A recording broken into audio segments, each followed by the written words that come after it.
Good afternoon बच्चों, कैसे हो आप लोग? करें स्टार्ट। लास्ट टाइम बच्चों हमने कैपिटल रिसीट्स पढ़ा था। एम आई राइट और रॉन्ग? आपको याद है कैपिटल रिसीट्स क्या होती है? हाँ जी। और उसके बाद जाते जाते जबरदस्ती मैंने आपको रेवेन्यू रिसीट्स भी समझा दिया था। एक्चुअली में क्या है ना, प्रॉब्लम ये है कि मैं भूल गया कि कैपिटल रिसीट्स क्या होती है। अब यार देखो, मैं तुम्हारे इतने काम आता हूं कि कभी कोई चीज तुम्हारे को नहीं आती तो मैं बताता हूं ना। तो ये तो नेचर है। एवरी एक्शन, हाँ जी, एवरी एक्शन हैज अ, हाँ जी, has an equal reaction. Every action has an equal reaction. तो ऑपोजिट भी और वो इक्वल भी। तो यार मेरे को अभी याद नहीं आ रहा, तो दिला दो याद। हाँ जी, कैपिटल रिसीट्स वो रिसीट्स जिनसे या तो गवर्नमेंट की लायबिलिटी बढ़ जाए या तो असेट्स कम हो जाए। दोनों ही कंडीशन का सेटिस्फेक्शन होना जरूरी है। कोई भी एक कि दोनों? कोई भी एक। दोनों नहीं बेटा, कोई भी एक। मेरी बातों में मत आना, मेरे को तो याद नहीं है, ठीक है ना? क्योंकि हम ऐसा बोल रहे हैं या तो लायबिलिटी बढ़ जाए या तो असेट्स घट जाए। तो कोई भी एक कंडीशन सेटिस्फाई हो जाए तो वो रिसीट क्या हो जाएगी? कैपिटल रिसीट हो जाएगी। और आज तो बता ही दो, टेंशन ही छोड़ो यार सारी। आज तो बता ही दो कि कैपिटल रिसीट्स में दर्द होता है या डिस्को? दर्द होता है। क्या होता है? दर्द। क्यों? बिकॉज यार कभी तो लायबिलिटी बढ़ जाएगी और लायबिलिटी ना बढ़े तो असेट्स कम हो जाएगी। दोनों ही सिचुएशन में हमारे को अच्छा नहीं लगेगा। बताओ यार, लायबिलिटी बढ़ेगी या तो असेट घटेगी, हमें तो अच्छा नहीं लगेगा, तो दर्द होगा।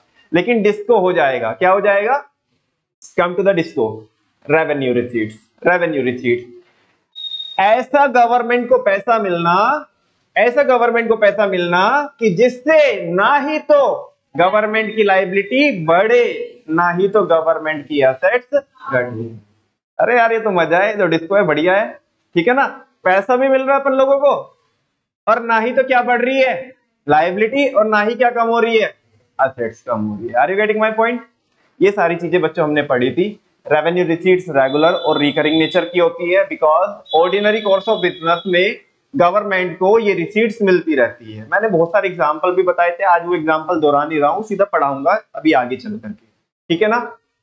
रेवेन्यू रिसीट्स होने के लिए कोई भी एक कंडीशन का सेटिस्फेक्शन होना जरूरी है।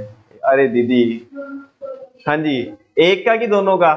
दोनों कंडीशन सेटिस्फाई होनी चाहिए। ना ही तो लायबिलिटी बढ़नी चाहिए और ना ही तो असेट्स कम होनी चाहिए। अच्छा एक बात बताऊं क्या, एग्जाम में क्वेश्चन आएगा तो कैसे करोगे? मतलब पूछना चाहिए मेरे को बेसिकली। एग्जाम में क्वेश्चन आएगा, कोई भी आइटम दे तो कितने पार्ट में आंसर करेंगे? 3 पार्ट में, जिसको हम क्या बोलते हैं? 3 C's। क्या बोलते हैं? 3 C's। पहले कॉन्सेप्ट, फिर केस, देन कंक्लूजन। बात समझ में आ रही है? बिल्कुल। और बच्चों आज की क्लास चालू करता हूं without wasting any more time. 2 source होते हैं रेवेन्यू रिसीट्स के। मतलब गवर्नमेंट को 2 केस में क्या होता है? डिस्को होता है। क्या होता है? डिस्को, ठीक है ना? एक तो होता है टैक्स रेवेन्यू और एक होता है नॉन टैक्स रेवेन्यू। माने जो रेवेन्यू रिसीट्स होती है, रेवेन्यू रिसीट्स गवर्नमेंट को 2 जगह से मिलती है, एक तो टैक्स से और एक नॉन टैक्स से। टैक्स क्या है? टैक्स क्या है? Tax revenue. जो पैसा गवर्नमेंट को टैक्स से मिला है वो टैक्स रेवेन्यू। जो पैसा गवर्नमेंट को टैक्स से मिला है वो टैक्स रेवेन्यू। अब सवाल ये आया कि टैक्स क्या होता है? टैक्स क्या होता है? बच्चों टैक्स एक ऐसी कंपलसरी पेमेंट होती है, टैक्स एक ऐसी कंपलसरी पेमेंट होती है जो हाउस होल्ड अपनी रेस्पेक्टिव गवर्नमेंट को पे करके आता है। हाउस होल्ड माने इंडिविजुअल्स अपनी रेस्पेक्टिव गवर्नमेंट, जैसे हमारी रेस्पेक्टिव गवर्नमेंट कौन है? अगर हम स्टेट गवर्नमेंट की बात करें तो योगी सरकार, और अगर हम सेंट्रल गवर्नमेंट की बात करें हमारे लिए तो मोदी सरकार, सेंट्रल गवर्नमेंट, ठीक है ना? तो टैक्स एक ऐसी कंपलसरी पेमेंट है जो इंडिविजुअल्स, हाउस होल्ड अपनी रेस्पेक्टिव गवर्नमेंट को पे करके आते हैं, जिनके बदले में उन्हें कोई भी सर्विसेज नहीं मिलती है डायरेक्टली, इनडायरेक्टली तो मिलती है। इनडायरेक्टली वो जो टैक्स नहीं देता उसे भी मिलती है, लेकिन डायरेक्टली बेटा आप मेरे पास पढ़ने के लिए आ रहे हो तो आप मेरे को कुछ कंसिडरेशन पे करोगे, है ना, मॉनेटरी कंसिडरेशन, और उस कंसिडरेशन के बदले में मैं भी एक कंसिडरेशन दूंगा, अपनी सर्विसेज दूंगा। ये है डायरेक्ट बेनिफिट। क्या है? Direct benefit. लेकिन गवर्नमेंट को जब अपन लोग टैक्स दे के आते हैं तो गवर्नमेंट ऐसे तो नहीं बोलती चल ठीक है ये हॉस्पिटल है, एक हॉस्पिटल का एक कमरा तेरे नाम कर दिया हमने, ऐसे कोई ना होगा। तो डायरेक्टली हमें कोई गुड्स और सर्विसेज नहीं मिलते। इनडायरेक्टली तो गवर्नमेंट रोड बनाती है, हॉस्पिटल्स गवर्नमेंट ने चालू करके रखे हैं, कॉलेजेस है, यूनिवर्सिटीज है, पूरा इंफ्रा बिल्ड करती है, power plant, railway station, metro station, airport, ठीक है ना, ब्रिजेस है, फ्लाईओवर है, तमाम चीजें हैं जिनका एक्सेस हमारे को मिलता है। और बच्चों एक बात बता दूं, दरअसल क्या है कि सीबीएसई ने एक थोड़ा ट्रेंड सा चालू किया है पिछले 2-3 एग्जामिनेशन में कि वो पूछते हैं पब्लिक गुड्स क्या होते हैं, वो पूछते हैं पब्लिक गुड्स क्या होते हैं, उनके फीचर्स क्या होते हैं। तो पब्लिक गुड्स वो गुड्स होते हैं जो पब्लिक एट लार्ज के लिए यूज के लिए अवेलेबल कराती है कौन? गवर्नमेंट। जैसे कि road, street light, government hospital, school, है ना। तो ये सब क्या है? पब्लिक गुड्स है। क्या है? Public goods. इनका एक फीचर ये होता है कि इनका कोई कंपटीशन नहीं होता। क्या नहीं होता? कंपटीशन नहीं होता। अभी तुम देखो स्ट्रीट लाइट लगी हुई आपके मोहल्ले में, तो कभी इसका कोई कंपटीशन आया है? किसी प्राइवेट पार्टी ने अरे ये तो सरकारी क्या लगी हुई है, लाइट लगी हुई है, हम इसका कंपटीशन क्रिएट करते हैं? नहीं बेटा। रोड का कोई कंपटीशन देखा आपने? अच्छा ये तो गवर्नमेंट ने रोड बनाई है, मैं इसके बगल में एक और रोड बना देता हूँ अपनी प्राइवेट। नहीं। तो ये क्या होते हैं? इनका कोई कंपटीशन नहीं होता। और बच्चों इसको बोलते हैं, टेक्निकली बोलते हैं इसको कि public goods are non rivalrous. क्या बोलते हैं? Public goods are non rivalrous. मतलब राइवलरस का मतलब होता है कंपटीशन। राइवल फॉर्म होती है ना, मैंने आपको 11th में पढ़ाया था राइवल। राइवल का मतलब कॉम्पिटिटर हमारा। तो पब्लिक गुड्स नॉन राइवलरस होते हैं, मतलब इनका कोई भी कंपटीशन नहीं होता। बाकी पब्लिक गुड्स के बारे में मैं ज्यादा बताऊंगा आपको नेशनल इनकम में, फिलहाल इतना ही काफी था। हाँ जी। तो टैक्स एक ऐसी कंपलसरी पेमेंट होती है जो हाउस होल्ड अपनी रेस्पेक्टिव गवर्नमेंट को पे करके आते हैं, जिनके बदले में हमें कोई भी डायरेक्टली गुड्स और सर्विसेज नहीं मिलती। सही है और नो? और टैक्स जो होते हैं बच्चों, टैक्स दो टाइप के होते हैं, एक डायरेक्ट टैक्स और दूसरा इनडायरेक्ट टैक्स। डायरेक्ट टैक्स को अपन लोग क्या बोलते हैं प्यार से? डीटी। क्या बोलते हैं? डीटी। ठीक है ना, डीटी। और उसको क्या बोलते हैं हम? इनडायरेक्ट टैक्स को बोलते हैं प्यार से आईडीटी। क्या बोलते हैं? IDT, indirect tax. बात समझ में आ रही है? अब डायरेक्ट टैक्स क्या होता है, इनडायरेक्ट टैक्स क्या होता है, दोनों में डिफरेंसेस क्या होते हैं वो मैं आगे बताऊंगा। फिलहाल मैं पढ़ना चालू करूं क्या? हाँ जी। टैक्स रेवेन्यू देखो कह रहे हैं कि tax revenue refers to the sum total of receipts. Tax revenue उन सभी रिसीट्स का सम टोटल होती है। किसका? फ्रॉम टैक्सेस, जो गवर्नमेंट को किससे मिली है? टैक्सेस से मिली है। एंड अदर ड्यूटीज, या दूसरी कोई गवर्नमेंट ने क्या लगाई हो, ड्यूटी वगैरह लगाई हो उससे। अब वो ड्यूटी वगैरह क्या होती है मैं प्रॉपर बताऊंगा अभी आपको, ठीक है ना। इम्पोज्ड बाय द गवर्नमेंट, जो किसने लगाई है?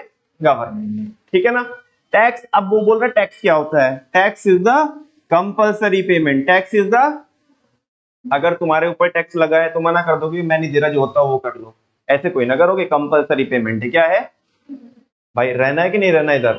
तो कह रहे कि tax is the compulsory payment made by the house hold. जो कौन पे करता है, कौन देता है? House hold. हाउस होल्ड मतलब इंडिविजुअल, ठीक है ना। टू देयर रेस्पेक्टिव गवर्नमेंट, मतलब हम किसको देके आएंगे? जो बाइडेन को देके आएंगे टैक्स।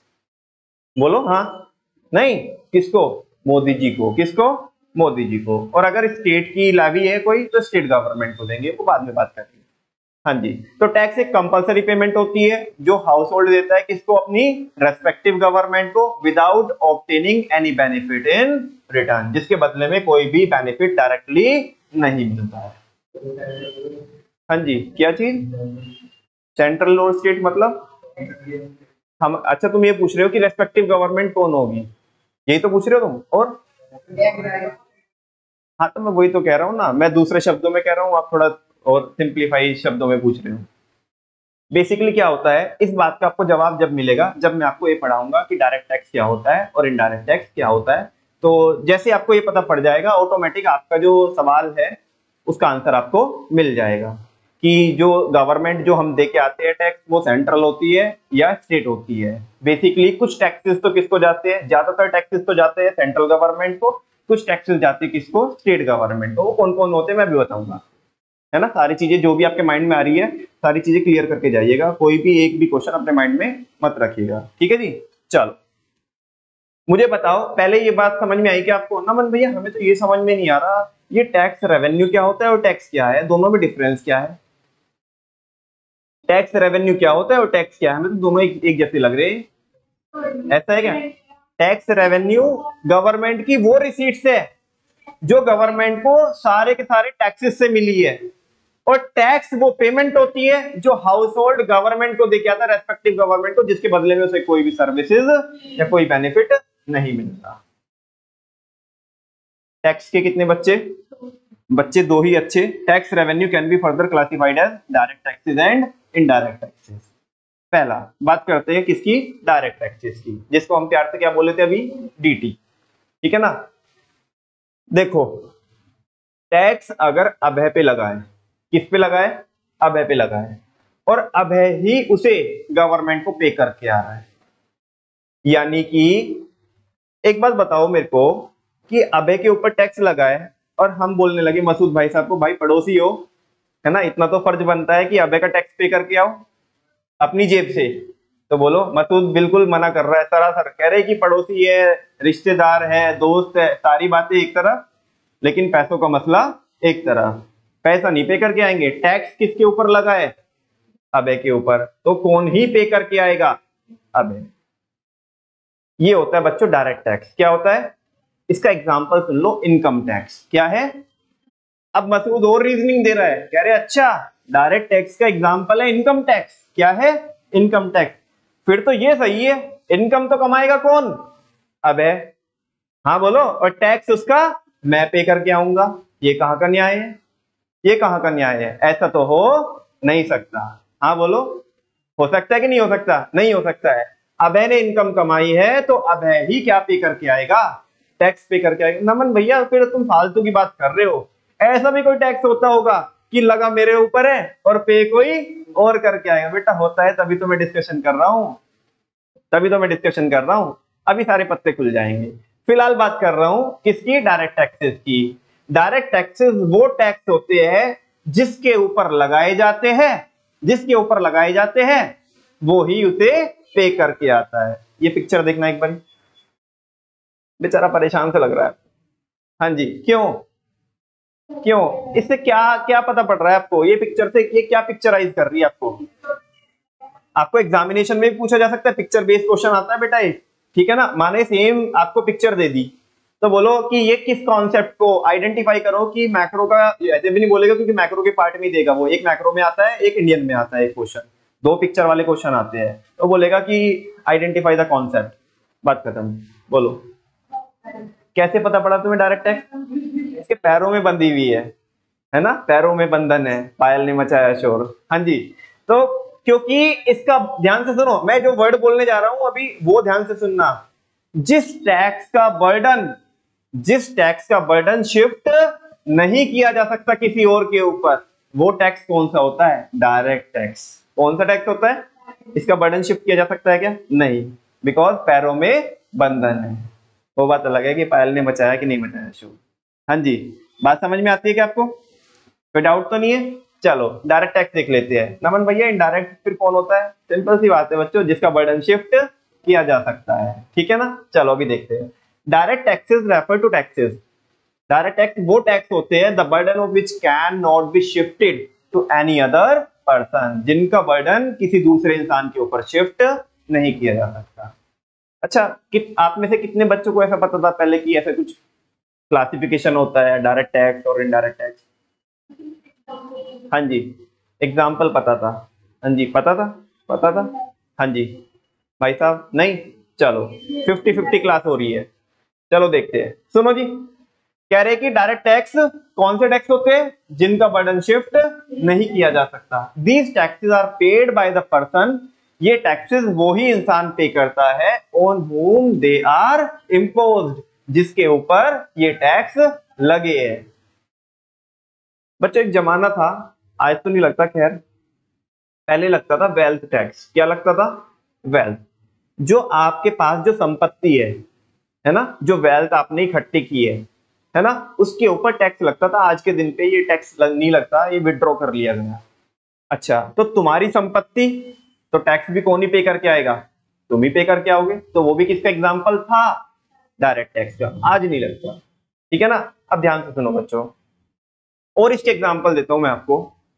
जब इंडिविजुअल के ऊपर, शायद ये बात आपको नहीं पता होगी जो मैं भी बता रहा हूं, जब इंडिविजुअल की इनकम के ऊपर टैक्स लगता है तो नो डाउट डायरेक्ट टैक्स है, और उसको मैंने बोला क्या है, इनकम टैक्स। क्या बोला, इनकम टैक्स।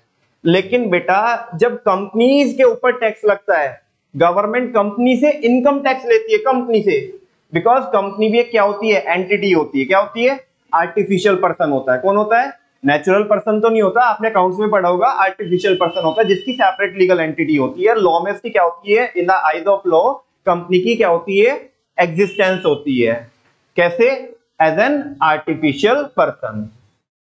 तो जब गवर्नमेंट कंपनी से टैक्स लेती है इनकम के ऊपर, कंपनी की इनकम के ऊपर, तो बेटा उसे इनकम टैक्स नहीं बोलते, उसे बोलते कॉर्पोरेट टैक्स। क्या बोलते हैं, कॉर्पोरेट टैक्स या कॉर्पोरेशन टैक्स। बात समझ में आ रही है। तो मुझे बताओ, जो कंपनी इनकम कमाएगी गवर्नमेंट उसी से ही क्या लेगी, कौन सा टैक्स लेगी, कॉर्पोरेट टैक्स। कौन सा टैक्स लेगी, तो ये कौन सा टैक्स हुआ, कॉर्पोरेट टैक्स, डायरेक्ट टैक्स हुआ। कौन सा टैक्स हुआ, बात समझ में आती है सबको। हाँ बोलो, सर के ऊपर से बाउंसर तो नहीं जा रहे। चलो अच्छा, अब ध्यान से सुनो। अरे नमन भैया, वो क्या है ना, अभी हमारे पापा ने एक प्रॉपर्टी बेची है, ठीक है ना, जो हमारे दादाजी ने ली थी, 1 लाख रुपए की ली थी। कितने की ली थी, 1 लाख रुपए की ली थी। और अभी वो हमने प्रॉपर्टी, हमारे पापा ने प्रॉपर्टी बेची है कितने की, 5 करोड़ रुपए की। कितने की बेची है, 5 करोड़ रुपए की। ली कितने की थी, 1 लाख रुपए की। बेची कितने की है, तो कितने का प्रॉफिट हुआ, हाँ 4 करोड़ 99 लाख, 99 लाख। हाँ जी, आपको तो कोई प्रॉब्लम नहीं है सर, मैं हिंदी में बोलता हूँ, कॉन्वेंट और एकेडमी के बच्चे हैं तो कहीं दिक्कत ना हो जाए। हाँ जी, तो 4 करोड़ 99 लाख का क्या हुआ है, प्रॉफिट हुआ है। क्या हुआ है बेटा, आपकी नजरों में प्रॉफिट हुआ है, लेकिन इसको टेक्निकल लैंग्वेज में क्या बोलते हैं, इसको बोलते हैं कैपिटल गेन। क्या बोलते हैं, कैपिटल गेन। जब आप कोई प्रॉपर्टी सस्ते में खरीद करके ज्यादा में बेचते हो, महंगे में बेचते हो, तो जो आपको जो नॉर्मल लैंग्वेज में जिसको आप क्या बोल रहे हो, प्रॉफिट बोल रहे हो, उसको बोलते हैं कैपिटल गेन। क्या बोलते हैं, कैपिटल गेन। टैक्सेशन में उसे क्या बोलते हैं, कैपिटल गेन। और ये कैपिटल गेन दो टाइप का होता है, एक तो होता है शॉर्ट टर्म कैपिटल गेन और एक होता है लॉन्ग टर्म कैपिटल गेन। मैं आपको सिंपल करने के लिए, मतलब ये सिलेबस का पार्ट नहीं है, लेकिन ये पता होना चाहिए बच्चों को, है ना। हम चाहते हैं, मेरा बस ऑब्जेक्टिव यही है कि जो चीजें बच्चों को बाद में जाके पता पड़े, है ना, वो बच्चे उतने मैच्योर इनफ क्लास 11th और 12th में ही हो जाए, ताकि कभी भी अगर कोई थोड़ी अपर लेवल की बात करे आपसे इन फ्यूचर, तो आपके पास वो कॉन्फिडेंस हो, अरे हमें तो पता है क्या होता है कैपिटल गेन, हमें तो पता है कॉर्पोरेट टैक्स क्या होता है। बात समझ में आ रही है, यही मेरा ऑब्जेक्टिव है। मार्क्स तो आ जाएंगे, मार्क्स तो बाय प्रोडक्ट है किसके, नॉलेज की। बात समझ में आती है, हाँ जी। तो मैं क्या बोल रहा हूं बच्चों, तो उसको बोलते हैं कैपिटल गेन। गवर्नमेंट उस पर भी क्या लेती है, टैक्स लेती है। क्या लेती है, और उसे बोलते हैं कैपिटल गेन टैक्स। क्या बोलते हैं, कैपिटल गेन टैक्स। बात समझ में आ रही है बच्चों। जाने अनजाने में मैं आपको 2-3 एग्जांपल, 4 एग्जांपल दे चुका हूं किसके, डायरेक्ट टैक्स के। एक तो इनकम टैक्स, दूसरा कॉर्पोरेट टैक्स, तीसरा वेल्थ टैक्स जो अभी लगता नहीं है, लगता हाँ, चौथा कैपिटल गेन टैक्स। बात समझ में आ रही है। और कैपिटल गेन टैक्स दो टाइप का होता है, शॉर्ट टर्म कैपिटल गेन होता है एसटीसीजी जिसको बोलते हैं, एक लॉन्ग टर्म कैपिटल गेन होता है जिसको बोलते हैं एलटीसीजी। शेयर्स भी अगर आप बेचते हो ना बेटा, शेयर्स भी बेचते हो आप, तो शेयर्स में भी दो टाइप का कैपिटल गेन होता है, एक शॉर्ट टर्म कैपिटल गेन और दूसरा लॉन्ग टर्म कैपिटल गेन। बात समझ में आती है। तो उस पे गवर्नमेंट लेती है कैपिटल गेन टैक्स। मुझे बताओ, capital gain tax is the example of DT और आईडीटी। वाई डीटी, बिकॉज, हाँ बिकॉज जिसने प्रॉपर्टी बेची है गवर्नमेंट टैक्स भी तो उसी से लेगी ना, और कोई दूसरा थर्ड पार्टी कोई क्यों देगी उसका टैक्स। भाई मजा तो तूने लिया है, सजा भी तो तू ही काटेगा ना अभी, यस और नो, बिल्कुल। बात समझ में आती है। चलो ध्यान से देखना बच्चों, these taxes are paid on the property. ये टैक्सेस किस पे किए जाते हैं, प्रॉपर्टी पे and income of individuals and companies. और ये सारे मैं एग्जांपल आपको बता चुका हूं। कह रहे कि ये जो टैक्सेस होते हैं डायरेक्ट टैक्सेस, ये इनकम पे किए जाते हैं, जैसे कि इनकम टैक्स किसकी, इंडिविजुअल की, या कंपनीज के जो प्रॉफिट होते हैं उन पे, उसे बोलते हैं कॉर्पोरेट टैक्स। बात समझ में आ रही है। और भी मैंने बताए, एक आध एग्जांपल और बताऊंगा, अभी मैट भी बताऊंगा, मैट क्या होता है आगे बताऊंगा। फिलहाल सबसे टेक्निकल बुलेट इस टॉपिक का ये वाला है, ध्यान से सुनो। The liability to pay the tax, the liability to pay the tax, liability to pay, liability to pay, liability to pay and actual burden of the tax, जिसको टेक्निकली क्या बोल रहे हैं, इंपैक्ट और incidence lie on the same person. Naman भैया समझ में नहीं है, थोड़ा समझाओ, सुनो अभी। वो कह रहे हैं एक्चुअल बर्डन, एक्चुअल बर्डन का मतलब है इंसिडेंस। क्या है, इंसिडेंस। लगा किस पे टैक्स, इंसिडेंस, उसकी जो उसका जो ओरिजिन है वो उस बंदे पे आया ना जिसने क्या कमाई, इनकम कमाई। इस चीज को बोलते हैं इंसिडेंस। क्या बोलते हैं, मतलब जिस पे लगा, जिस पे लगा और जिसके ऊपर इंपैक्ट पड़ा, वो दोनों अलग अलग पर्सन है, एक ही पर्सन है। मतलब जिसके ऊपर टैक्स लगा वो तो हुआ इंसिडेंस, और जिसके ऊपर इंपैक्ट पड़ा, इंपैक्ट मतलब जिसकी जेब से गया, जिसकी जेब से गया, वो दोनों इंसान कौन है, सेम ही है। माने एक ही इंसान के ऊपर डायरेक्ट टैक्स का क्या पड़ता है, इंसिडेंस पड़ता है, और उसी सेम इंसान के ऊपर उसका इंपैक्ट पड़ता है। That's why we can say that the liability to pay the tax and actual burden lie on the same person. Liability to pay को तो बोलते हैं impact और actual burden को बोलते हैं incidence। क्या बोलते हैं, incidence। incidence मतलब जिसके ऊपर लगा और impact मतलब जिसकी जेब से गया। वो दोनों इंसान को, मतलब ये जो दो कॉन्सेप्ट होते हैं वो सेम ही पर्सन पे लगते हैं, जबकि आईडीटी में ऐसा नहीं होता। आईडीटी में इंसिडेंस किसी और के ऊपर आता है और इम्पैक्ट किसी और के ऊपर आता है। देखने में पता पड़ेगा आपको, मजा आएगा। हाँ जी, that is its burden can not be shifted to other. इसका बर्डन क्या नहीं किया जा सकता, शिफ्ट नहीं किया जा सकता। मैं तो बता नहीं रहा हूं आपको, एग्जांपल पढ़ लो, कोई डाउट हो तो पूछ लो। भैया बाकी सब तो समझ में आ गया, इनकम टैक्स भी समझ में आ गया, कॉर्पोरेशन टैक्स भी समझ में आ गया, कैपिटल गेन टैक्स भी समझ में आया। ये नहीं समझ में मैट क्या होता है, मिनिमम ऑल्टरनेटिव टैक्स। बेसिकली क्या है बेटा, मैंने आपको पहले भी बताया था, जैसे आप और हम इंडिविजुअल्स है, आपकी और हमारी इनकम के ऊपर जो टैक्स लगता है वो स्लैब के हिसाब से लगता है। किसके अकॉर्डिंग लगता है, स्लैब समझते हो आप, स्लैब मतलब ब्लॉक्स के हिसाब से लगता है। किसके हिसाब से लगता है, 2.5 लाख रुपए तक की इनकम पे कोई टैक्स नहीं है, 2.5 से 5 लाख रुपए तक की इनकम पे फिर टैक्स है ना, एक स्पेसिफाइड परसेंटेज से। उससे ऊपर फिर क्या है, 10 लाख रुपए तक की इनकम पे एक अपर रेट से क्या है टैक्स है, उसके ऊपर एक अपर रेट से टैक्स है। ऐसा होता है इंडिविजुअल के लिए। किसके लिए होता है, इंडिविजुअल के लिए। बात समझ में आ रही है। लेकिन कंपनी को कोई भी स्लैब बेनिफिट नहीं मिलता। क्या नहीं मिलता, स्लैब बेनिफिट नहीं मिलता। कंपनी अगर 1 रुपया भी कमाएगी ना, मैंने पहले भी बताया था आपको, 1 रुपया भी कमाएगी तो फ्लैट कितना परसेंट टैक्स लगता है, 30%। तो वो बताया है मैंने, उसके ऊपर सरचार्ज वगैरह, सेस वगैरह लग के ये पूरी अमाउंट कितनी हो जाती है, अराउंड 44 to 45% हो जाती है। माने अगर किसी कंपनी ने ईमानदारी से पैसा कमाया है, 100 रुपए कमाए, तो गवर्नमेंट अपना कटोरा लेके आ जाती है, बेटा 45 रुपए तो इसमें डाल दे, है ना, मुंडी पकड़ के उसकी कि 45 रुपए तो इसमें डाल दे। बहुत हाई टैक्स। एक जमाना था कि जब 75% तक भारत के अंदर क्या लगते थे, कॉर्पोरेशन टैक्स लगते थे। माने इंसान ने मेहनत की, पूरी कमाई, अपनी पूरी जिंदगी लगा करके कमाई है, ठीक है ना, तो हर साल गवर्नमेंट डाले, बोला 100 कमाई है ना तो 75 तो इसमें डाल दे, चल अपने घर पे लेके जा कितने, 25, ठीक है ना। आज भी वो बहुत हाई रेट है, 44 और 45% तक। खैर अच्छा, तो अब पता यहाँ पे क्या हुआ, कंपनी के ऊपर क्योंकि फ्लैट रेट से टैक्स लगता है, तो कुछ कंपनी ने क्या किया, जुगाड़ निकाला। क्या निकाला, जुगाड़ निकाला कि वो क्या कर देते थे, अपने जो प्रॉफिट आए हैं उन प्रॉफिट को लॉस में कन्वर्ट कर देते थे। किस में कन्वर्ट कर देते थे, सारे बच्चे बताओ कैसे कन्वर्ट होंगे लॉस में। वेरी गुड, एक एडजस्टमेंट आपने बताई कि खर्चे ज्यादा डाल करके। हम प्रॉफिट एंड लॉस में अगर खर्चे ज्यादा डालेंगे तो हमारी इनकम क्या होएगी, कम होएगी। बात समझ में आ रही है। तो ऐसे करके कंपनी क्या करती थी, अपने प्रॉफिट को अंडर एस्टिमेट करती थी। एक्चुअल में तो ज्यादा है, बैक एंड तो ज्यादा है, लेकिन बुक्स में जो दिख रहे हैं वो कम दिख रहे हैं। मैं इसका रीजन बता रहा हूं कि अभी ये नहीं बताया ना मैट क्या होता है, वो तो खुद ही समझ में आ जाएगा आपको, बैक एंड की कहानी जान लो। तो गवर्नमेंट को ये प्रैक्टिस पता पड़ी कि लोग क्या कर रहे हैं, कंपनी का प्रॉफिट क्या कर रहे हैं, कम कर रहे हैं, और अपने को क्या लगा रहे हैं, चूना लगा रहे हैं। क्या लगा रहे हैं, चूना। गवर्नमेंट ने बोला टाइम पास करने का ही नहीं है, टाइम खर्चे करने का ही नहीं है, कि हम क्या कर रहे हैं, एक टैक्स इंट्रोड्यूस कर रहे हैं जिसका नाम होगा मिनिमम ऑल्टरनेटिव टैक्स, जिसको हम प्यार से क्या बोलेंगे, मैट। अब समझ में आ चुका होगा कुछ बच्चों को कि ये है क्या। अब चाहे पैसा कमाओ या ना कमाओ, तुम डूब मरो चुल्लू भर पानी में, इतना टैक्स तो देना ही पड़ेगा। जोर जबरदस्ती है, इतना टैक्स तो देना ही पड़ेगा, इसको बोलते हैं मैट। हाँ बोलो। अच्छा, तुम्हारी कंपनी का टैक्स क्या ये वाली कंपनी पे करके आएगी? नहीं, तुम ही पे करके आओगे, that's why this is called as direct tax. Are you getting my point? आगे चल सकते हैं, बिल्कुल। नेक्स्ट है बच्चों, direct tax system can be progressive, regressive and proportional. जो डायरेक्ट टैक्स सिस्टम होता है वो प्रोग्रेसिव भी हो सकता है, रिग्रेसिव भी हो सकता है और प्रोपोर्शनल भी हो सकता है। नमन भैया क्या बोला है ये भी बता दो। प्रोग्रेसिव का मतलब है जैसे जैसे आप इनकम ज्यादा कमाते जाओगे वैसे वैसे टैक्स की परसेंटेज, टैक्स का जो रेट है वो भी बढ़ता जाएगा। माने 2.5 लाख से 2.5 लाख तक कमाओगे कुछ नहीं है, 2.5 से 5 लाख तक कमाओगे 5% है, फिर 5 से क्या कमाओगे 8 लाख तक कमाओगे तो उसके ऊपर ज्यादा रेट से 10%। लेट्स सपोज मैं अपने मन से एग्जांपल दे रहा हूं आपको, ठीक है ना।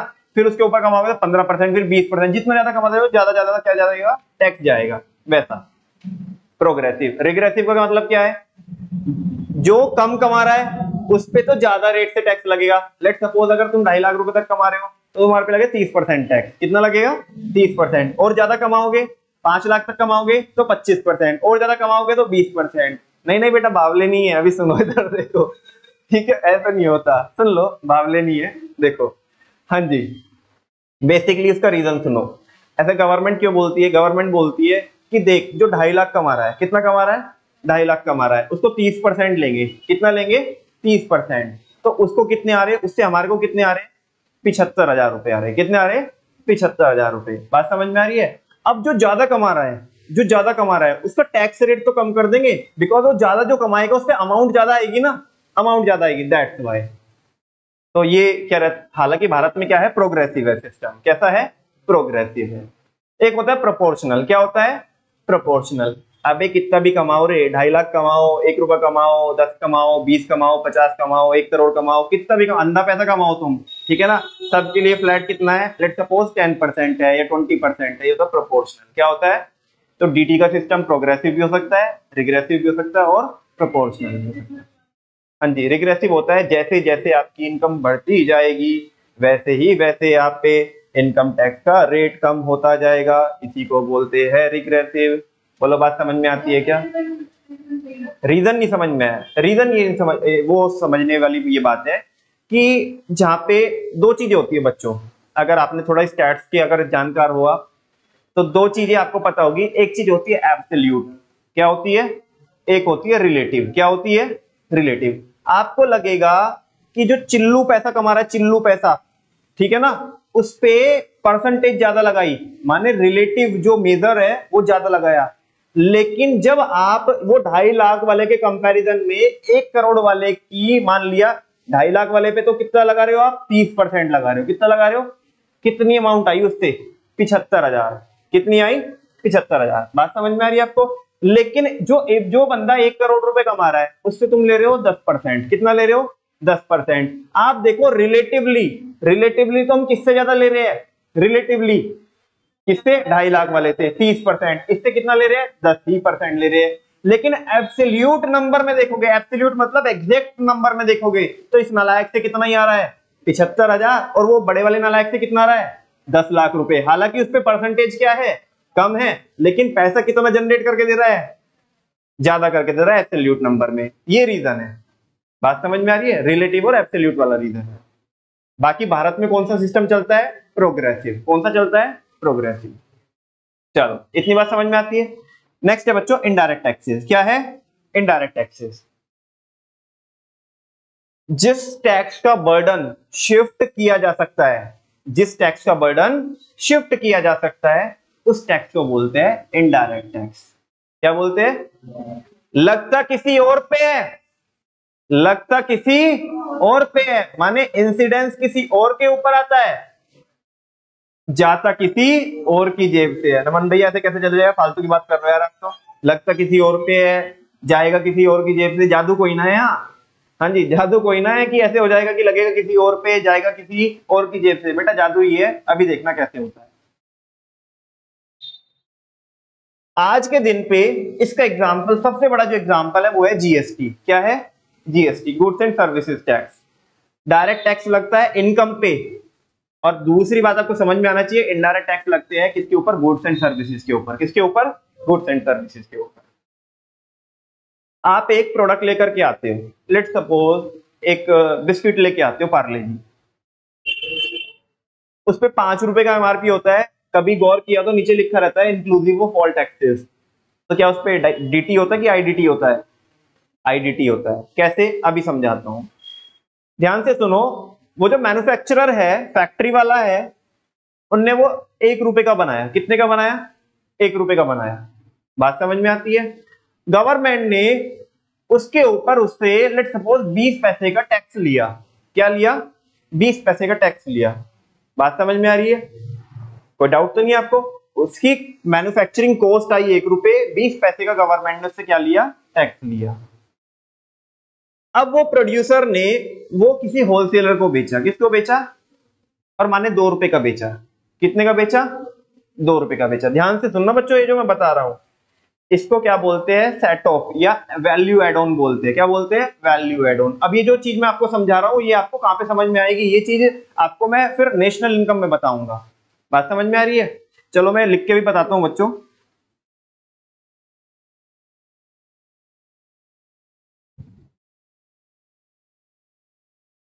जो मैन्युफैक्चरर है उसकी कॉस्ट आई बच्चों कितने की? 1 रुपए की, और उसने जीएसटी लिया कितने का? 20 पैसे का। अब ये मैन्युफैक्चरर ने किसको बेचा? होलसेलर को।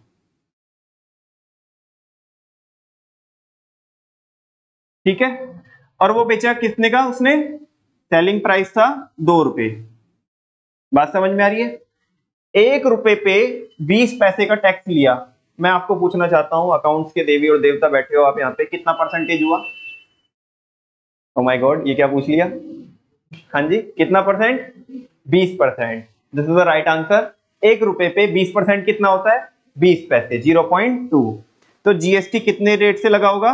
20% से। लेट सपोज 20% का कोई रेट नहीं है जीएसटी का, मैं अपने मन से कैलकुलेशन को सिंपल रखने के लिए आपको बता रहा हूं। पार्ले जी पे तो कितना ही लगेगा? 20% टैक्स लगेगा मेरे एग्जांपल में। तो जब मैंने इसे कितने का बेचा, मतलब अभी जो होलसेलर है, होलसेलर, ठीक है ना, बेसिकली मेरी जो कॉस्ट आई थी 1 रुपए आई थी मैन्युफैक्चरर की, उस पे उसको बनाने पे कितना टैक्स लगा था? बनाने पे। मैं क्या बोल रहा हूं बच्चों? बनाने पे। बेसिकली क्या होता है, थोड़ा इसको भी और बैकएंड से समझो। भारत में पहले क्या लगती थी? एक्साइज ड्यूटी लगती थी। क्या लगती थी? जो मैं ये बता रहा हूं ये आपको, जब आपको इसका मैक्रो का प्रोजेक्ट मिलेगा, फाइल बनाने मिलेगी, तो उसमें काम में आएगी, आपको वाइवा में काम में आएगा जो मैं बता रहा हूं, है ना। जीएसटी पे अगर किसी बच्चे को फाइल मिलेगी तो वो तब काम में आएगा कि जीएसटी कैसे आया। ये भी समझो, आज की क्लास ये भी है कि जीएसटी कैसे आया। पहले there are so many indirect taxes, जैसे कि excise duty, VAT, CST, service tax, ठीक है ना। और मेरे को याद आ रहा है आपके चेहरे से कि आप किसी टीम का हिस्सा रही है, ठीक है ना, ग्रंथ का, मतलब ग्रंथ की टीम का हिस्सा रही है आप किसी, कोई तो इवेंट, कोई तो उसमें एक्टिविटी में, और ग्रंथ ने जाकर के झंडे गाड़े थे वहां पे, ठीक है ना। तो यही क्लास के बाद उसने झंडे गाड़े थे। हाँ जी। तो पहले बहुत सारे टैक्सेस लगते थे। एक्साइज ड्यूटी, दूसरा वैल्यू एडेड टैक्स, तीसरा सर्विस टैक्स, चौथा आपका हो गया सीएसटी, सेंट्रल सेल्स टैक्स, पांचवा आपकी कस्टम ड्यूटी, और भी तमाम छोटे मोटे, है ना, डिफरेंट डिफरेंट टाइप की लैवी होती थी जो गवर्नमेंट लगाती थी, ठीक है ना। अब इन सारे टैक्स को सबस्यूम करके, सबस्यूम मतलब इकट्ठा करके या किसी चीज में समा जाना, गवर्नमेंट एक चीज लेकर के आई, क्या? GST, goods and services tax. अब वो जो एक्साइज ड्यूटी लगती थी पहले, वो लगती थी मैन्युफैक्चरिंग पे। किस पे लगती थी? मैन्युफैक्चरिंग पे। जब आप उस गुड्स को, बने हुए गुड्स को बेचते थे, बने हुए गुड्स को क्या करते थे? बेचते थे, तो आप पे लगता था वैट। क्या लगता था? वैट। वैट कब लगता था? जब आप बच्चे लोगों को कैसे बेचते थे? इंट्रा स्टेट बेचते थे। कैसे बेचते थे? Intra state. इंट्रा स्टेट समझते हो आप? With in the state. Inter नहीं बोल रहा हूं बेटा, इंट्रा। इंट्रा, इंट्रा का मतलब होता है with in the state. With in the state माने यूपी वाला बंदा यूपी वाले को बेच रहा है तो वैट लगता था, वैल्यू एडिड टैक्स, वैट। और अगर यूपी वाला बंदा दिल्ली वाले को बेच रहा है, दिल्ली वाला किसको बेच रहा है, पंजाब को बेच रहा है, पंजाब राजस्थान, राजस्थान हरियाणा, है ना, ऐसे वो किसको, मुंबई को, उधर महाराष्ट्र को बेच रहा है, ऐसे जब इंटर स्टेट होता था तो उस पर लगता सीएसटी। क्या लगता था? CST, central sales tax. जैसे मैं सर्विस प्रोवाइडर हूं तो मेरे ऊपर वैट नहीं लगता था, मेरे ऊपर सर्विस टैक्स लगता था। क्या लगता था? Service tax.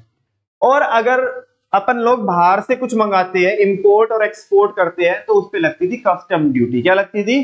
Custom duty. तो इनडायरेक्ट टैक्स बहुत सारे थे। इनडायरेक्ट टैक्स क्या थे? बहुत सारे थे। बात समझ में आई बच्चों? अब होता ये था, अब एक चीज में थोड़ा ना, यहाँ पे एक चीज हो रहा है, वो भी थोड़ा बाद में बताऊंगा, क्योंकि अगर मैंने वो बोल दिया तुम फैल जाओगे, ठीक है ना, वो चीज बाद में समझ में आएगी। तो अभी तुम्हें ये तो समझ में आएगा कि पहले बहुत सारे टैक्स लगते थे और उनमें बहुत झंझट था। क्या था?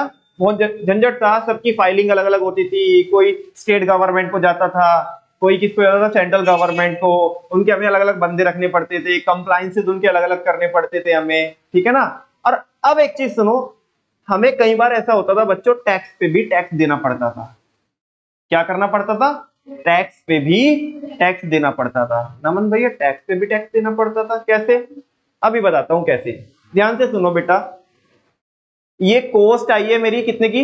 1 रुपए की। और इस पे पहले पहले की बात सुनो, ये जो मैंने आज के दिन पे जीएसटी लगाया है, ये पहले लगती थी एक्साइज ड्यूटी। क्या लगती थी? Excise duty. और ये एक्साइज ड्यूटी को इंक्लूड करके इसकी कॉस्ट बन गई कितनी? 1 रुपए 20 पैसे। अगली बार मैंने इसे 2 रुपए का बेचा। कितने का बेचा? 2 रुपए का बेचा। बात समझ में आ रही? तो होता ये था कि 2 रुपए पे जैसे क्या लगा? टैक्स लगा। क्या लगा? टैक्स लगा। अब वो 2 रुपए के अंदर वो 1 रुपया भी जुड़ा हुआ है, 20 पैसे भी जुड़े हुए हैं, और मेरा प्रॉफिट भी है। किसका? ये मैन्युफैक्चरर का। अगर इन्हें 2 रुपए का बेचा है, yes or no? और 2 रुपए पे क्या लग गया? टैक्स लग गया। तो तुम्हें कुछ यहाँ पे गड़बड़ी नहीं दिखाई दे रही? गड़बड़ी दिखाई दे रही है कि नहीं दिखाई दे रही है? देखो, कायदे में तो लगना चाहिए था किस पे? 1 रुपए 80 पैसे पे टैक्स लगना चाहिए था, लेकिन लग किस पे भी गया? उस 20 पैसे पे भी लग गया, जो 2 रुपए में ऑलरेडी इंक्लूडेड है।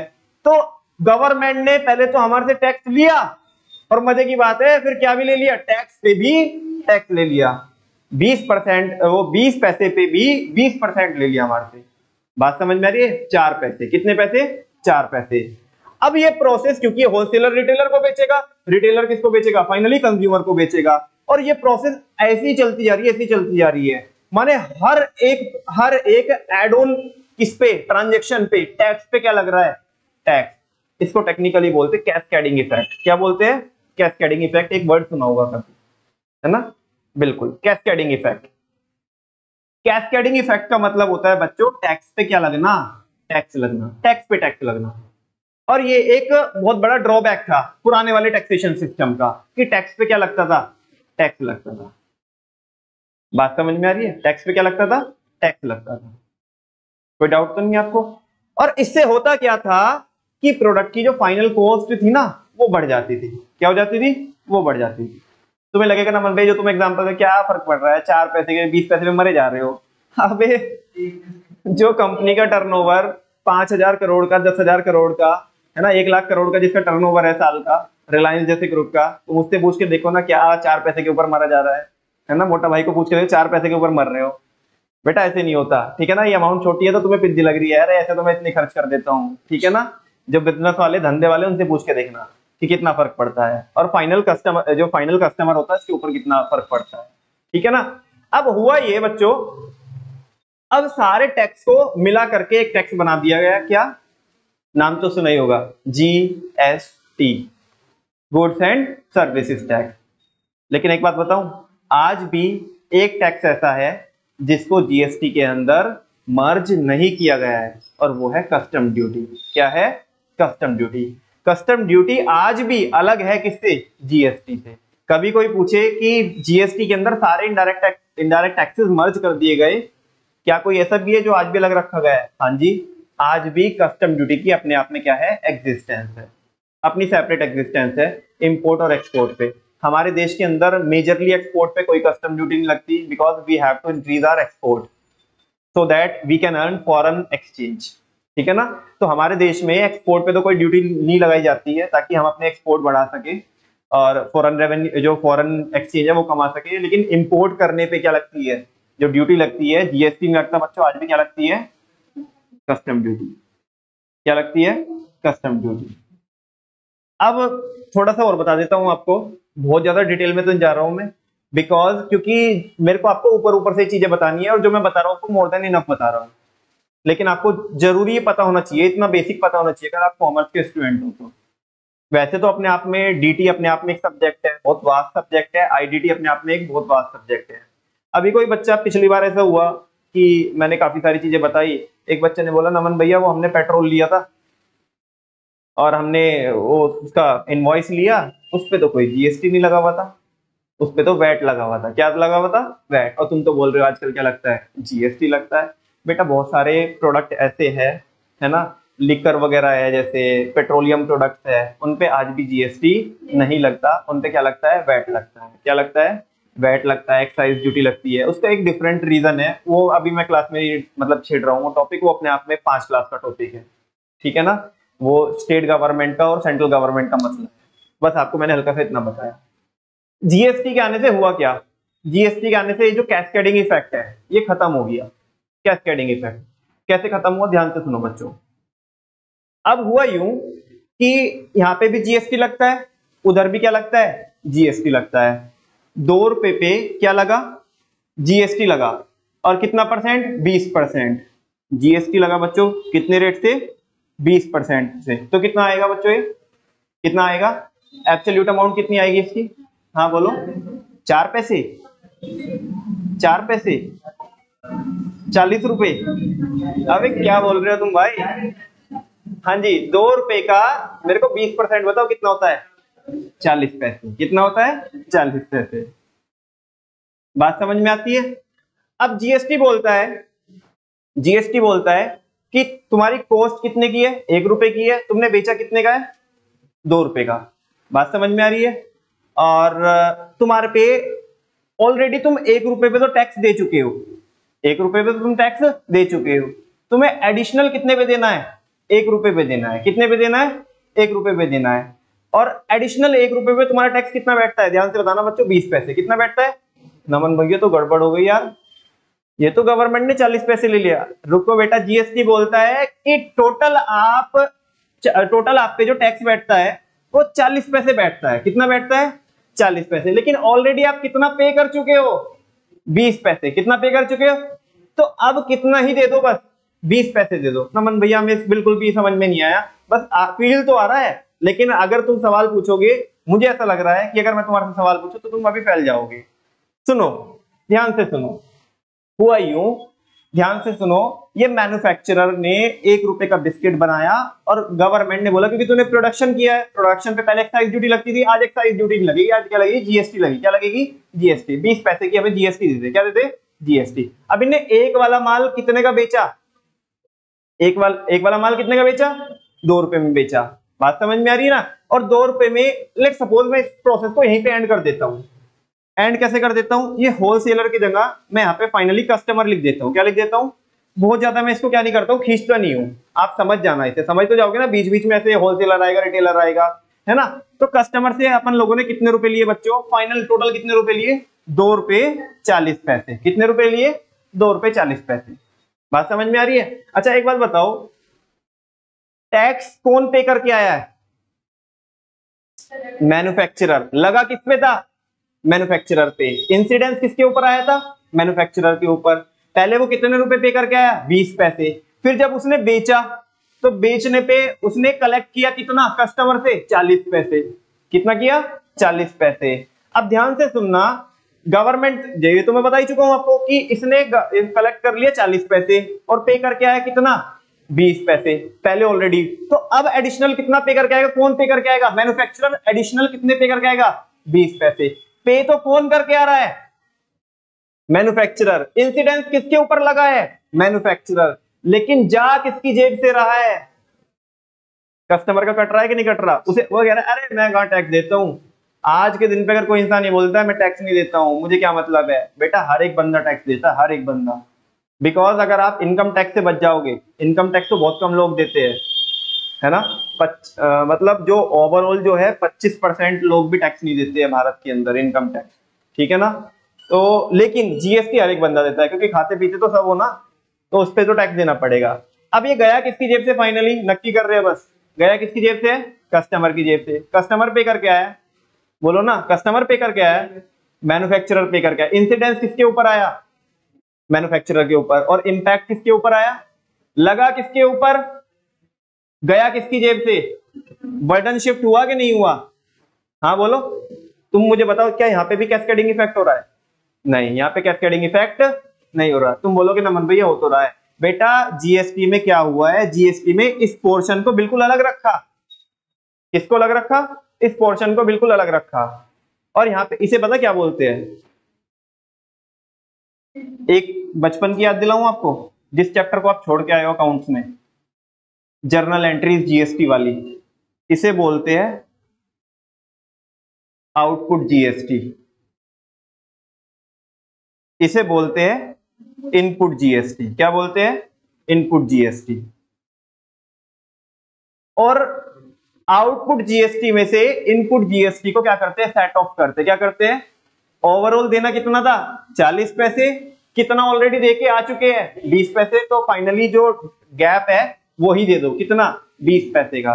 और तुम करके देखोगे ना, 1 रुपए में और 2 रुपए में गैप निकालो, कितने का? 1 रुपए का। जीएसटी कितना लग रहा है? 20%, तो कितना ही आ रहा है? 20 पैसे ही आ रहे हैं, और वही गया है।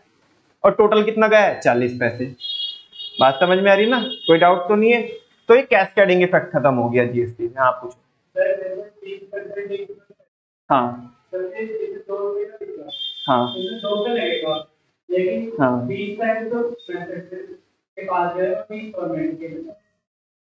अब ध्यान से सुनो, मैं बताता हूँ आपको। बहुत अच्छा क्वेश्चन पूछा आपने कि 20 पैसे किसके पास गए? मैन्युफैक्चरर के पास गए। और 20 पैसे किसके पास गए? गवर्नमेंट के पास। हाँ सुनो, 40 पैसे हमने कस्टमर से लिए। कस्टमर से कितने लिए? 40 पैसे। बात समझ में आ रही है? टोटल पैसा टैक्स का किसकी जेब से चला गया? कस्टमर की जेब से। किसकी जेब से? कस्टमर की जेब से। लेकिन ये अगले ने तो, मैन्युफैक्चरर ने तो गवर्नमेंट को कितने ही पे किए हैं? 20 पैसे किए। कितने पैसे किए? 20 पैसे। तो बेटा 20 पैसे वो ऑलरेडी अपनी जेब से पहले पे नहीं करके आया था। हाँ बोलो ना। तो उनने तो रिकवरी सारी किससे कर ली? गवर्नमेंट को 40 पैसे का टैक्स चाहिए था, 20 पैसे का ये पहले दे के आया था ऑलरेडी। हाँ बोलो ना, 20 पैसे का। अब इनने टोटल कितना ले लिया इससे? 40 पैसे। जो ये अपनी जेब से दे के आया था मैन्युफैक्चरर, पहले अपनी जेब से जो दे के आया था, वो उसमें से वो जो एक्स्ट्रा बचे हुए हैं 20 पैसे, वो अपने पास रख लेगा। बस टाइम गैप का फर्क हुआ है। किसका फर्क हुआ है? टाइम गैप का। जो ये अपनी जेब से पे करके आया था ना, कुछ टाइम तक तो इसे अपनी जेब से देना पड़ा, बाकी इसने निकाल किससे लिया? मैन्युफैक्चरर के पास टैक्स का एक भी पैसा नहीं बचा। सारा का सारा पैसा किसके पास चला गया? कस्टमर के पास नहीं, गवर्नमेंट के पास। किसके पास से गया है? किसके पास से गया? कस्टमर के पास से। और गया किसके पास है? इसके पास कुछ नहीं बचा, बिकॉज ये 20 पैसे, देखो ध्यान से सुनो, ऐसे मानो ये कस्टमर पिक्चर में आया नहीं अभी, ये तो अपनी जेब से देके आ चुका ना। और जबकि इनडायरेक्ट टैक्स तो क्या होता है? किसी और की जेब से जाता है। तो अभी तक तो इसकी जेब से गया है। इनने उससे कितने रुपए रिकवर कर लिए? 40 पैसे। तो जो अपनी जेब से देके आया था ना, वे तो अपने पास रख लिए। और बाकी गवर्नमेंट को तो टोटल कितना टैक्स चाहिए था? 40 पैसे का। तो 20 पैसे का तो ऑलरेडी देके आया था ये, और 20 पैसे का भी देके आया फाइनल तक की। समझा ना? तो ऐसे, तो इससे कैस्केडिंग इफेक्ट हट गया। क्या हट गया? कैस्केडिंग इफेक्ट, जहां पे टैक्स पे टैक्स लगता। बात समझ में आ रही है? कोई डाउट तो नहीं है? हाँ जी बच्चों, एक चीज और पूछ लूं आपको। What are the types of GST? What are the types of GST? There are there are 4 types of GST. There are 4 types of GST: CGST, SGST, IGST, UTGST. ये नहीं पता होगा आपको, चौथे वाला है union territory goods and services tax. CGST बोले तो central goods and services tax, SGST बोले तो state goods and services tax, IGST बोले तो integrated goods and services tax, and UTGST बोले तो union territory goods and services tax. Masood आपका जवाब मिल रहा है? हाँ जी बच्चों, जब एक बंदा, पहले की बात कर रहा हूं, जब एक बंदा इंट्रा स्टेट बेचता था, यूपी वाला यूपी वाले को बेच रहा है, तो ये जो वैट लगता था, क्या लगता था? ये जाता था स्टेट गवर्नमेंट के पास। किसके पास जाता था? स्टेट गवर्नमेंट के पास। जैसे अगर यूपी वाला यूपी को बेच रहा है तो योगी जी के पास ये टैक्स जाता था। अगर मैं सर्विस दे रहा हूं, अगर मैं क्या दे रहा हूं, सर्विस दे रहा हूं, तो सर्विस टैक्स कलेक्ट करती थी सेंट्रल गवर्नमेंट पहले। बात समझ में आ रही है? और अगर मैं इंटर स्टेट बेच रहा हूं, कैसे बेच रहा हूं, इंटर स्टेट, एक स्टेट वाला दूसरे स्टेट वाले को बेच रहा है, तो उस पे जो सीएसटी लगता था वो भी उसका कलेक्शन कौन करती थी, सेंट्रल गवर्नमेंट करती थी। कौन करती थी, सेंट्रल गवर्नमेंट। तो पहले जो टैक्सेस थे, कस्टम ड्यूटी पहले भी सेंट्रल गवर्नमेंट करती थी, आज भी वही करती है। तो कुछ टैक्सेस का कलेक्शन तो कौन करती थी, सेंट्रल गवर्नमेंट, और कुछ का स्टेट गवर्नमेंट। अब अगर एक ही टैक्स आएगा तो उसमें क्या होगा, ऐसे कॉन्फ्लिक्ट आएंगे, है ना। जो सेंट्रल गवर्नमेंट है वो बोलेगी इस पे हमें मिलना चाहिए, स्टेट गवर्नमेंट बोलेगी हमें मिलना चाहिए, तो क्या होगा। उन्होंने क्या बोला, उन्होंने बोला कि हम क्लासिफिकेशन करते, क्या करते हैं। अब ये समझ में आएगा आपको कि आज तक शायद जो पता ना, मुझे नहीं पता कि आपको पता है कि नहीं पता है कि सीजीएसटी कब लगता है, एसजीएसटी कब लगता है, लेकिन अभी कभी भी टैली करके देख लेना, आपको पता पड़ेगा कि सीजीएसटी कब लगता है, एसजीएसटी कब लगता है, आईजीएसटी कब लगता है, यूटीजीएसटी कब लगता है। हर एक के बारे में तो तुमने अभी सुना है कुछ बच्चों ने, तो वन बाय वन चर्चा करते हैं। बच्चों, जब इंट्रा स्टेट डीलिंग होगी, क्या होगी, इंट्रा स्टेट माने विद इन द स्टेट, तो बेटा जो भी जीएसटी का रेट होगा वो दो पार्ट में डिवाइड हो जाएगा, सीजीएसटी और एसजीएसटी। माने अगर किसी प्रोडक्ट के ऊपर 18% से क्या लग रहा है, टैक्स लग रहा है, जीएसटी लग रहा है, तो हाफ हाफ कलेक्शन शेयरिंग हो जाएगी।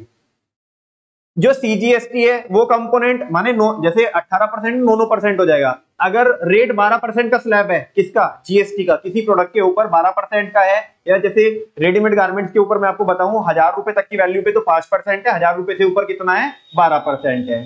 तो माने अगर मैं 1000 से कम की बात करता हूं, तो अगर हम क्या कर रहे हैं, विद इन द स्टेट कर रहे हैं, तो उस पे जो जीएसटी लगेगा दो पार्ट में बाइफरकेट हो जाएगा, 2.5%। 2.5% उस पे तुम देखना कभी भी कोई टैक्स इनवॉइस लेके आओगे तो 2.5% तो क्या लगेगा बच्चे लोगों, सीजीएसटी लगेगा, और 2.5% क्या लगेगा, एसजीएसटी लगेगा। सीजीएसटी वाला कंपोनेंट सेंट्रल के पास जाएगा, एसजीएसटी वाला कंपोनेंट स्टेट के पास जाएगा। बात समझ में आ रही है? लेकिन जब डीलिंग क्या होती है, डीलिंग इंटर स्टेट होती है। कैसे होती है, अगर अपन लोग दिल्ली से परचेज करके लेके आते, कभी तुम देखना अमेजोन से तुम मंगाते हो, और अमेजोन के अधिकतर बिल पे क्या होता है, आईजीएसटी लगा हुआ होता है। क्या लगा हुआ होता है, पक्की बात है, उस सेलर का एड्रेस देख लेना, आउट ऑफ स्टेट होगा, आपके यूपी के बाहर का बंदा होगा। मतलब जब भी एक स्टेट दूसरे स्टेट से डीलिंग करेगा तो उस पर सीजीएसटी और एसजीएसटी नहीं लगता, उस पर लगता है आईजीएसटी। क्या लगता है, और आईजीएसटी का टोटल कलेक्शन जाता है किसके पास, सेंट्रल गवर्नमेंट के पास। किसके पास जाता है, ऐसे ही जो यूनियन टेरिटरीज होती है, यूनियन टेरिटरीज में ना तो आईजीएसटी लगता, ना सीजीएसटी लगता, ना एसजीएसटी लगता, बिकॉज वहां पे दिल्ली को तो एक्सेप्शन में छोड़ दो, बाकी सरकार नहीं होती वहां पे। दैट्स व्हाई वहां पे एक स्पेशल टाइप की जीएसटी लगती है जिसको बोलते हैं यूटीजीएसटी। क्या बोलते हैं, UTGST, union territory goods and services tax. बात समझ में आती है बच्चों आपको? हाँ जी। एक बात और बता दूं, कभी आपको कोई पप्पू बनाने की कोशिश करे कि तुम कभी कभी ऐसा हो ना, बिल मांगते हो कि भैया बिल दे दो, और मैं कह रहा हूँ कि बुढ़ाना के अंदर जितने भी कैफे वैफे खुले हुए हैं अधिकतर सब, वो तुम्हारे को एक वो उसमें वो कैलकुलेटर की जैसी कुछ तो वो होती है, एक मशीन छोटी सी, और उसमें से तुम्हारे को निकाल करके वो पर्ची सी दे देते हैं, बोले ये बिल, उस पर लिखा रहता है नीचे। बेटा अगर उनकी कोई कंप्लेन कर दी ना किसी ने, तो वे सारे टंगे फिरेंगे, बिकॉज वो क्या करते हैं, वो गवर्नमेंट को चूना लगा रहे हैं। तुम्हारे से तो जीएसटी कलेक्ट कर रहे हैं, गवर्नमेंट को जीएसटी नहीं दे के आते। वो फालतू की फर्जी कचरा स्लिप है वो जो आपको मिलती है, ठीक है। एक्चुअल में अगर तुम्हें बिल चाहिए जीएसटी का, तो बेटा उसकी पहचान ये है कि उस पर टैक्स इनवॉइस लिखा रहेगा ऊपर। क्या लिखा रहेगा, टैक्स इनवॉइस। अगर कोई भी तुम्हें कोई स्लिप देता है, बोले नीचे लगा करके 2.5% ये सीजीएसटी और 2.5% एसजीएसटी, तो कह रहे हैं कि देखो हम जीएसटी भी गवर्नमेंट को देते हैं, और उस पे ऊपर टैक्स इनवॉइस नहीं लिखा है, खाली इनवॉइस लिखा है, तो तुम्हारा बना दिया उसने। माने वो पैसा उसने लिया तो तुम्हारे से, लेकिन जाएगा उसकी जेब से, सॉरी उसकी जेब से नहीं जाए, उसकी जेब में जाएगा, उसकी जेब में जाएगा। बात समझ में आ रही है? उसमें गवर्नमेंट, और ऐसे बहुत हार्श पेनल्टी है कि अगर आप गवर्नमेंट का कलेक्शन करते हो, गवर्नमेंट के बिहाफ पे टैक्सेशन का कलेक्शन करते हो और गवर्नमेंट को जमा नहीं कराते हो, इसकी बहुत हार्श पेनल्टी है। यहाँ पे लोग सब ऐसे पागल बनाते हैं, है ना। लोगों को लगता है ओ भाई मिल तो गया, बिल तो मिल गया, वो कोई बिल नहीं है, वो फालतू कचरा है। बिल वो होता है जो टैक्स इनवॉइस होता है। क्या होता है? Tax invoice. लास्ट टाइम जब हमने 12th के बैच में पढ़ाया था तो बच्चे इसी बात पे एक पार्टी लेने के लिए गए थे, हम एक जगह में नाम नहीं बताऊंगा, ठीक है ना। और वो सारे बच्चे पार्टी में कम इंटरेस्ट था बच्चों को, यही इंटरेस्ट मतलब यही चीज सीखने के लिए गए थे कि हमें बिल मिलता है क्या नहीं मिलता है। जैसे ही बिलिंग की बारी आई तो सारे बच्चे काउंटर पे उसको घेर के खड़े हो गए, ठीक है ना। उन्होंने वही एज ऑफ ऑलवेज क्या दिया उसने, वो पर्ची निकाल के दी जिसको हम कचरा पर्ची बोलते हैं। तो सारे बच्चे बोले अरे भैया वो दो ना, जीएसटी का बिल दो। कह रहे ये है तो ले, लिखा नहीं है देखो नीचे 2.5% और 2.5%। अरे अपने को मत बनाओ, ठीक है ना, टैक्स इनवॉइस निकाल के दो। तो उनने पहले तो बोला, पहले तो वो सहम गया बंदा कि नहीं नहीं भैया यही तो है, ऐसे है और ये वो। लेकिन अब क्या है, बात ईगो वाली आ गई। किसकी बात आ गई? ईगो वाली बात है कि सामने से बोल दे कि नहीं यही तो है, ठीक है ना। सारे बच्चों ने बोला वो भाई तू जिसको बना रहा है वो दिन रात उसका यही काम है, ठीक है ना। तो उसे समझा, तो उसने अपने ईगो को सेटिस्फाई करने के लिए फिर थोड़ी देर बाद बोला कि भैया दरअसल क्या है, एक्चुअल में भी सिस्टम नहीं चल रहा है थोड़ा मेरा, और मैं तुम्हें कल तक क्या करता हूँ बिल सेंड करता हूँ। हम निकले थे और अपने घर तक भी नहीं आए थे, तो तभी उसने मेरे को व्हाट्सएप पे क्या कर दिया, मैंने नंबर दे के आया था तो व्हाट्सएप पे उसने क्या कर दिया, टैक्स इनवॉइस सेंड कर दिया, ठीक है ना। तो बच्चों आप भी ये थोड़ा अवेयर हो, ठीक है ना। आपको ऐसा नहीं कि कोई भी पागल बना दे, तो जीएसटी अगर आप पे करके आ रहे हो तो टैक्स इनवॉइस मांगो लोगों से। आई होप आपको थोड़ा इंटरेस्टिंग लगा होगा और समझ में आया होगा। हाँ जी, हाँ जी, कंप्लेन होगी गवर्नमेंट के पोर्टल पे, ठीक है ना। जीएसटी के पोर्टल पे कंप्लेन होगी कि ये बंदे का ये जीएसटी नंबर, उसमें खाली ना वो जो आपको पर्ची देगा उसमें उसका खाली जीएसटी नंबर तो लिखा होगा, लेकिन उसमें टैक्स इनवॉइस नहीं लिखा होगा। कभी भी देख लेना आप, ठीक है ना। कितने भी कैफे चले जाओ, इधर पे चले जाओ, इस रोड पे चले जाओ, कहीं पे भी जितने मतलब पिज्जा वाले हैं जो भी है वॉट, ठीक है ना, सब आपको ऐसे बनाते हैं। तो एक बारी कम से कम सुनो ना बच्चों, किसी के चेहरे के छक्के उड़ाने ना तुम्हें एक बार पूछ के तो देखना, अरे भैया क्या दे रहे हो, ये टैक्स इनवॉइस दे दो। ऐसी सोचा है क्या? बेटा 4 बार तो सोचेगा वो कि ये पूछ क्या रहा है, समझा क्या। अपने पास क्या है, हमारी नॉलेज ही है जिससे हम अपने आप को क्या कर सकते हैं, आउट परफॉर्म कर सकते हैं। मैं हमेशा बच्चों को बोलता हूँ, बहुत सारे बच्चे मेरे को ये बोलते हैं जो समझ नहीं पाते, मेरे को बहुत कम लोग समझते हैं। मैं हमेशा ये बोलता हूँ कि हम अपनी नॉलेज से ही क्या कर सकते हैं, अपने आप को आउट परफॉर्म कर सकते हैं, ठीक है ना। आप एज अ स्टूडेंट कुछ ऐसा भी ऐसा तो नहीं करोगे क्योंकि आपको पढ़ाई भी करनी है, कुछ ऐसा तीर मारोगे नहीं, लेकिन अभी आप यहाँ के बाहर भी जाओगे और आपको आपके प्रोफेसर्स को अपना बनाना है और सारे लोगों की लाइमलाइट में आप रहो। लोग आपको देखे भाई ये कौन है, प्रोफेसर को कोई सवाल पूछ रहा है और तुम अगर जवाब दे रहे हो उस चीज का क्योंकि तुम्हें वो पता है वो चीजें पहले से ही ऑलरेडी, ठीक है ना। तो प्रोफेसर भी सोचे हाँ भाई ये बच्चे को नॉलेज है और नेक्स्ट टाइम भी सवाल उससे पूछा जाएगा। और इनफैक्ट क्लास में भी आपका ऐसा रहेगा कि आपके साथ वाले लोग भी, आपके कलीग्स भी बोलेंगे भाई किसी को पता हो या ना पता हो लेकिन ये जरूर जवाब दे सकता है, सारे लोग आप। तो आप क्लास के शाइनिंग स्टार बन सकते हो, किससे? नॉलेज से। खाली क्लास में नहीं, क्लास के बाहर भी, लेकिन नॉलेज होना जरूरी है, वो कॉन्फिडेंस होना जरूरी है। माने अगर आपको कॉन्फिडेंस नहीं है, नॉलेज नहीं है, किसने बोल दिया ये लिखा तो है इस पे, जीएसटी लगा हुआ नहीं है, जीएसटी नंबर नहीं लिखा, ओ किसी और को बताना, किसी और को बताना जीएसटी नंबर लिखा है इस पे और ये जीएसटी भी कटा है इस पे, टैक्स इनवॉइस दे निकाल के फालतू से, वरना कंप्लेन कर दूंगा कि आज तक का जितना भी कलेक्शन किया है ना कि वो सारा अपने पास रखते हैं। लोग पता क्या करते हैं, ऐसे अपने लोगों की सैलरी निकाल लेते हैं, ऐसे ही लोग बाहर के बाहर लोगों से टैक्स का पैसा कलेक्ट करते हैं, गवर्नमेंट को जमा नहीं कराते हैं, ठीक है ना। हाँ जी, बड़ा अच्छा लगता है। बहुत सारे बच्चे बोलते हैं कि नमन भैया आज हमारे कॉलेज में पूछा गया था क्वेश्चन और हमने जवाब दिया और सारे लोग हमारे को देख रहे थे, अरे भाई ये इसने जवाब दिया ऐसा। समझ में आ रही है बच्चों बात? खैर मुझे बताओ, आपको डीटी और आईडीटी का बेसिक कॉन्सेप्ट समझ में आया? हल्का सा ये जो मैंने कहानी बताई आपको इसका देख लो, थोड़ा सा इसका टेक्स्ट देख लो। टेक्स्ट में मतलब इतना ज्यादा कुछ नहीं है आपके यहाँ पे, जो मैंने आपको बताया वो आपकी नॉलेज के लिए इंपॉर्टेंट है, आपके वाइवा के लिए इंपॉर्टेंट है, एग्जामिनर को खुश करने के लिए इंपॉर्टेंट है और आपका प्रोजेक्ट बनाने के लिए इंपॉर्टेंट है। एज सच एग्जामिनेशन में वो जो 80 मार्क्स का होगा उसमें इसकी कोई रेलिवेंसी नहीं है। मैं पहले ये भी क्लियर कर देता हूँ आपको, कभी सोचो फालतू में बताया, फालतू में नहीं बताया, ठीक है ना। वो 20 मार्क्स वाले उसमें काम में आएगा वो, ठीक है। वो ऐसा करोगे तो एग्जामिनर भी खुश होके जाएगा, अलग से तुम्हारा नाम पूछ के जाएगा कि हाँ भाई ये बच्चे का नाम बताओ, ठीक है ना। और ये मैं अपने मन से नहीं बता रहा हूँ, आप पुराने बच्चों से पूछ लेना, ठीक है ना। वो जहाँ पे भी जाते हैं बच्चे, हमारे बच्चे झंडे गाड़ के जाते हैं वहां पे। हाँ जी, indirect taxes. Indirect taxes are those taxes, indirect taxes वो टैक्सेस होते हैं the burden of which can be shifted, जिसका बर्डन शिफ्ट किया जा सकता है टू द अदर पर्सन, दूसरे इंसान के ऊपर, और फाइनली किसके ऊपर हो जाता है, कंज्यूमर के ऊपर। देखो लगा तो किसके ऊपर था, मैन्युफैक्चरर के ऊपर, लेकिन उसने निकाल किससे लिया, कंज्यूमर से। मतलब ऐसा होगा पूरी प्रोसेस अगर मैं आपको बताऊं, मैन्युफैक्चरर पहले पे करके आएगा, फिर वो किससे ले लेगा, एजेंट से ले लेगा, माने उसने एजेंट को बेचा है ना, जो पे करके आया था वो अपने पास रखेगा, बाकी जो गैप होगा वो किसको पे करके आएगा, गवर्नमेंट को। फिर वो जो एजेंट है, एजेंट होलसेलर को बेचेगा, तो वो सारा पैसा किससे निकाल लेगा, होलसेलर से, जितना उसने किसको पे किया था, मैन्युफैक्चरर को, उतना अपने पास रखेगा, बाकी किसको जमा करा गएगा, गवर्नमेंट को। होलसेलर किसको बेचेगा, रिटेलर को, जितना उसने किसको बेचा, पीछे पे करके आया था वो सारा किससे निकाल लेगा, सारा निकालेगा, जितना पे करके आया था उतना तो क्या कर लेगा, अपने पास रख लेगा, और बाकी किसको, गवर्नमेंट को।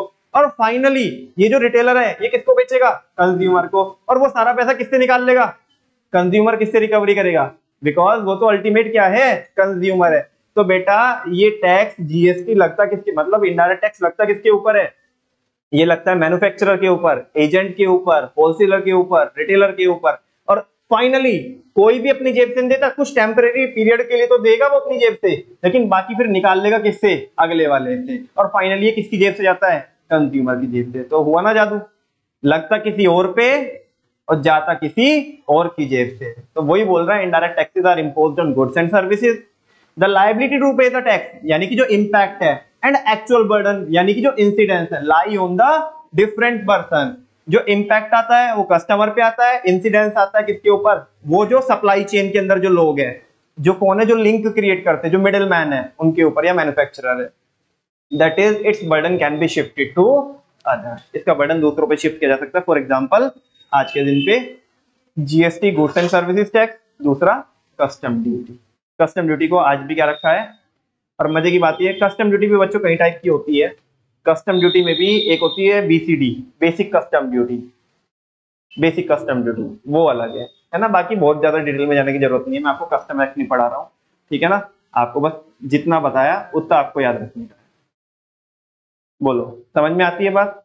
और कल बच्चों हम चालू करेंगे क्या, नॉन टैक्स रेवेन्यू। आज मैंने आपको टैक्स रेवेन्यू पूरा पढ़ा है। क्या पढ़ाया, टैक्स रेवेन्यू के दो बच्चे होते हैं, डीटी और आईडीटी, नॉन टैक्स के नो होते हैं, ठीक है ना। ये नो हेडिंग सामने लिखी हुई है, कल 1 बाय 1 करके इन्हें पढ़ेंगे, ठीक है। थैंक यू वेरी मच बच्चों, आज के लिए इतने का।